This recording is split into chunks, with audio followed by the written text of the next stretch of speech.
नमस्कार। चलिए आज बात करते हैं उस एक शक्तिशाली विचार की जिसने रातों रात यूरोप का पूरा नक्शा ही बदल कर रख दिया। जी हाँ, हम बात कर रहे हैं राष्ट्रवाद की। और इस कहानी को शुरू करने के लिए हमारे पास एक बहुत ही दिलचस्प कहावत है। इसे कहा था क्लेमेंस वॉन मेटरनिक ने, एक ऐसा इंसान जिसने इस बदलाव की लहर को रोकने की अपनी तरफ से पूरी कोशिश की। और उनकी ये बात बिल्कुल साफ कर देती है कि इस पूरी कहानी के केंद्र में कौन था। फ्रांस। तो ये बदलाव आखिर कितना बड़ा था, इसे ठीक से समझने के लिए हमें थोड़ा सा पीछे जाना होगा। 19वीं सदी से भी पहले के यूरोप में, जब दुनिया बिल्कुल अलग हुआ करती थी।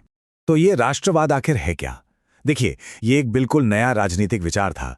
इसका सीधा सा मतलब था कि जिन लोगों की भाषा, संस्कृति और इतिहास एक जैसा है, उन्हें मिलकर अपना एक आज़ाद देश बनाना चाहिए। और यकीन मानिए, यही सीधा साधा विचार उस दौर की सबसे बड़ी ताकत बनने वाला था। तो असल में ना, ये दो अलग अलग दुनियाओं की टक्कर थी। एक तरफ थे सदियों पुराने साम्राज्य जिन्हें राजा महाराजा चलाते थे, और जहां अलग अलग भाषा और संस्कृति वाले लोग बस एक प्रजा बनकर रहते थे। और दूसरी तरफ था ये नया आइडिया, राष्ट्र राज्य का, जहां लोग एक साझा संस्कृति से जुड़े थे, और वो प्रजा नहीं बल्कि अपने देश के प्रति वफादार नागरिक थे। ये सपना इतना मजबूत था कि कलाकारों ने भी इसे अपने रंगों में ढालना शुरू कर दिया। उन्होंने एक ऐसी दुनिया का सपना देखा जहां राजा महाराजा नहीं बल्कि आम लोग, अलग अलग देशों के लोग एक साथ कंधे से कंधा मिलाकर आगे बढ़ रहे हों। और ये सिर्फ सपना नहीं रहा। 1789 में एक ऐसी चिंगारी भड़की जिसने सब कुछ बदल दिया। 1789 की फ्रांसीसी क्रांति, इसने सब कुछ पलट कर रख दिया। अचानक देश अब किसी राजा की जागीर नहीं था, बल्कि वो वहां रहने वाले लोगों का राष्ट्र बन गया। ये क्रांतिकारी विचार 1790 के दशक में पूरे यूरोप में आग की तरफ फैल गया, और फिर 1804 में नेपोलियन के आने से ये और भी मजबूत हो गया। लेकिन सवाल ये है कि एक देश का आइडिया हकीकत कैसे बनता है। इसका जवाब क्रांतिकारियों ने दिया। उन्होंने कुछ बहुत मजबूत प्रतीक बनाए। ला पैट्री यानी पितृभूमि का विचार, एक नया तिरंगा झंडा, और सबसे जरूरी ऐसे कानून जो सबको बराबर के अधिकार देते थे। अब आता है नेपोलियन। वो इन नए सुधारों को पूरे यूरोप में ले गया, और इसके दो पहलू थे।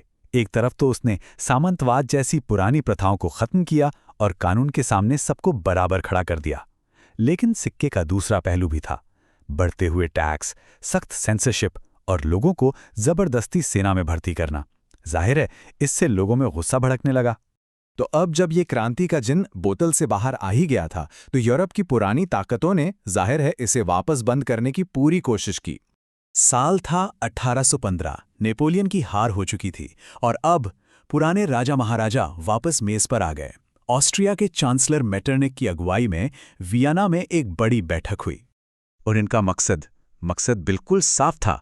घड़ी की सुइयों को पीछे घुमा देना, पुराने राजवंशों को गद्दी पर वापस बिठाना, ताकतों का ऐसा संतुलन बनाना कि कोई एक देश बहुत ज्यादा शक्तिशाली न हो पाए, और राष्ट्रवाद के इन खतरनाक नए विचारों को हर हाल में कुचल देना।